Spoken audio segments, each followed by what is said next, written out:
Hello everyone. तो आज हमारा नया टॉपिक है रूट्स ऑफ ड्रग एडमिनिस्ट्रेशन। तो रूट्स ऑफ ड्रग एडमिनिस्ट्रेशन जो टॉपिक है बहुत ज़्यादा इंपॉर्टेंट है, थ्योरी वाइज देखें या फिर प्रैक्टिकल वाइज देखें, बहुत ज़्यादा इंपॉर्टेंट टॉपिक है। तो स्टार्ट करते हैं। Routes of drug administration broadly दो कैटेगरीज में डिवाइड हो रखा है, लोकल रूट और सिस्टमिक रूट। देखिए, अगर कोई ड्रग पूरी बॉडी में ट्रैवल ना करके जहाँ पे हमारी मैलिग्नेंसी है या फिर इन्फेक्शन हो रखा है या जो भी कोई प्रॉब्लम है सिर्फ वहीं पे एक्शन करे, सिर्फ वहीं पे जाए, तो उसको उस रूट को बोल देते हैं हमारा लोकल रूट। और अगर जो ड्रग है पूरी बॉडी में ट्रैवल करती है तो उस रूट्स को बोल देते हैं सिस्टमिक रूट। तो इस वीडियो में आपको लोकल रूट्स बताऊंगा और सिस्टमिक रूट का भी एंट्रल पार्ट बताऊंगा। बाकी नेक्स्ट वीडियो में हम पेरेंट्रल पार्ट पढ़ेंगे।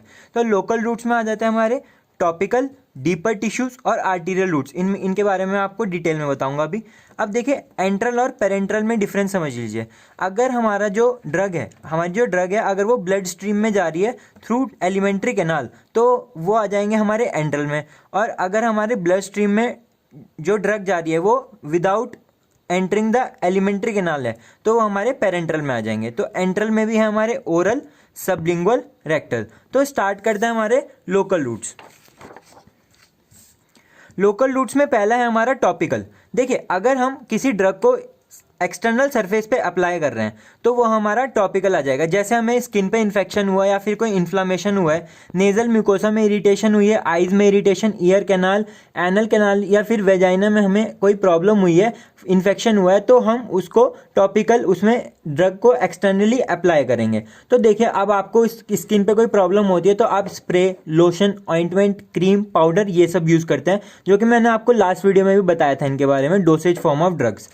और आइज और ईयर कैनाल के लिए हम ड्रॉप्स यूज़ करते हैं, लोजेंजेस थ्रोट इन्फेक्शन के लिए यूज़ करते हैं और सपोजिटरीज हमारे एनल कैनाल और वेजाइना के लिए यूज़ करते हैं।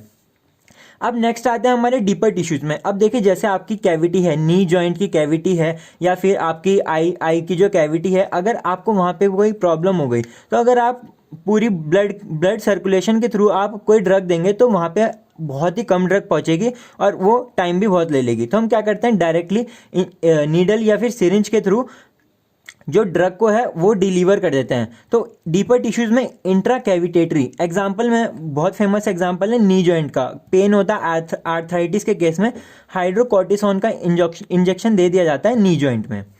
बाकी ये intra peritoneal, intra plural lungs की जो प्लूरल कैविटी होती है वहाँ पे ये इंजेक्शन या फिर सिरिंज के थ्रू ड्रग दी जाती है। नेक्स्ट आता है हमारा आर्टीरियल रूट। देखिए, अगर हमारी लिम्ब में कोई मैलिग्नेंसी हो गई, सपोज यहाँ पे कोई मैलिग्नेंसी हो गई, तो हम क्या करते हैं, ब्रेकियल आर्टरी में हम ड्रग को इंजेक्ट कर देंगे। तो अब आप कहेंगे ये तो सिस्टमिक पूरे ब्लड में सर्कुलेट हो जाएगी। पहले brachial artery most of the drug कहाँ पे डिलीवर कर देगी, जहाँ पे मैलिग्नेंसी है, इसलिए पूरे ब्लड में ड्रग सर्कुलेशन हो ही नहीं पाएगी।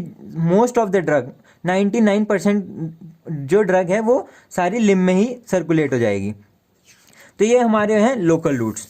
नेक्स्ट हमारे आते हैं एंट्रल रूट्स। सिस्टमिक में एंट्रल रूट सबसे पहला है ओरल। अब देखिए, ओरल माउथ है तो माउथ में देंगे तो ड्रग माउथ में जाके स्टमक में जाएगी। अब ये हमारा पूरा एलिमेंट्री कैनाल चलेगा। अब स्टमक से जो अगर ड्रग है म्यूकोसल बैरियर को क्रॉस कर लेगी पोर्टल वेन में, और पोर्टल वेन के थ्रू चली जाएगी लिवर में, और लिवर में होगा ड्रग का फर्स्ट पास मेटाबॉलिज्म। अब देखिए, आप आगे पढ़ेंगे फर्स्ट पास मेटाबॉलिज्म क्या होता है। अभी के लिए आप इतना समझ लीजिए, जो फर्स्ट पास मेटाबॉलिज्म होता है किसी भी ड्रग का, वो metabolism of the drug systemic circulation में जाने से पहले, उसको फर्स्ट पास मेटाबॉलिज्म बोलते हैं। तो अब ड्रग का यहाँ पे मेटाबॉलिज्म हो गया, फिर वो इन्फीरियर वेना कैवा में जाएगी, देन हार्ट के थ्रू पूरी बॉडी में सर्कुलेट हो जाएगी, और जहाँ पे उसको एक्शन करना है एक्शन कर देंगे। अब इस रूट के कुछ एडवांटेज हैं तो कुछ डिसएडवांटेज भी हैं। तो एडवांटेज देखते हैं। तो देखिए, सबसे पहले आप तो इतना सोच के लिख सकते हैं कि ओरल जो मेडिसिन होती हैं वो चीप होती हैं और हमें सेकंड पर्सन की रिक्वायरमेंट नहीं होती है मेडिसिन लेने के लिए, और both solid and liquid dosage form can be given, और हमें जो ड्रग होती है उसको स्टेरिलाइज करने की भी ज़रूरत नहीं करती है। अब डिसएडवांटेज, अब देखिए, अगर कोई एमआई का पेशेंट आया या फिर एंजाइना का पेशेंट आया तो आप उसको ओरली मेडिसिन नहीं देते हैं, तो हम क्या करते हैं, उसमें सबलिंगुअल देते हैं या फिर इंजेक्शन देते हैं, क्योंकि उस इमरजेंसी सिचुएशन के लिए बिल्कुल नहीं होती है। नेक्स्ट है अनकॉन्शियस पेशेंट के लिए ओरल रूट बिल्कुल भी सूटेबल नहीं है। नेक्स्ट, कुछ जो ड्रग्स होती हैं वो डिस्ट्रॉय हो जाती हैं डाइजेस्टिव एंजाइम से। फेमस एग्जांपल है इसका इंसुलिन, जो कि स्टमक में जाके डिस्ट्रॉय हो जाती है। नेक्स्ट इज हमारा सबलिंगुअल या फिर बकल। अब देखिए इसका रूट जो है ड्रग टंग के अंडर हम इसको पुट करेंगे, फिर वो ड्रग एब्जॉर्ब होके सबलिंगुअल वेन में जाएगी, सबलिंगुअल वेन के through superior vena cava, superior vena cava से हार्ट और फिर पूरी बॉडी में सर्कुलेट हो जाएगी।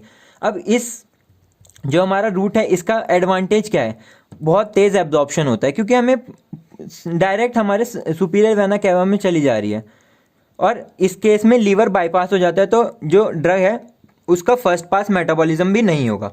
तो डिसएडवांटेज क्या है, देखिए हमारा सिर्फ लिपिड सॉल्युबल ड्रग ही यूज़ हो सकती है इस केस में।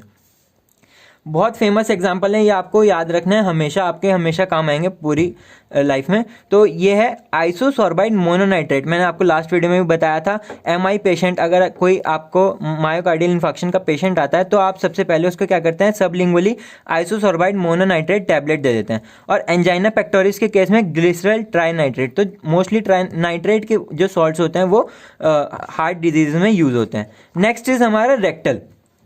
अब देखिए अगर हम एनल कैनाल में कोई ड्रग देंगे तो एनल कैनाल में 50% चांस होते हैं वो इंटरनल हेमोरॉयडल वेन में जाए ड्रग, और 50% चांस होता है, मतलब 50-50 डिवाइड हो जाती है, ऐसा थ्योरेटिकली माना जाता है। लेकिन इस वाले रूट का मोस्ट डिसएडवांटेज यही है कि एब्जॉर्प्शन इज अनप्रिडिक्टेबल, कि हम प्रेडिक्ट नहीं कर सकते कि इंटरनल हेमोरॉयडल से कितना जा रहा है और एक्सटर्नल से कितना जा रहा है।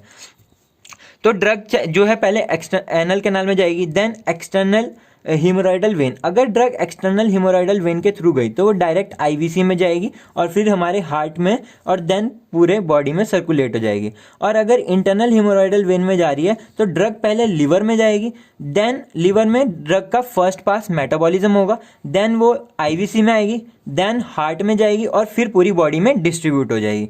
तो इसका एडवांटेज क्या है, अब देखिए जो चिल्ड्रंस होते हैं उनमें अटैक्स पड़ते हैं, सीजर्स पड़ते हैं, तो उस केस में बच्चों को जो मतलब फीवर की वजह से होता है तो उस केस में डायजीपाम और पैरासीटामोल सपोजिटरी, देखिए सपोजिटरी अब वर्ड आपको समझ आ जाएगा, are rapidly absorb from the rectum in children.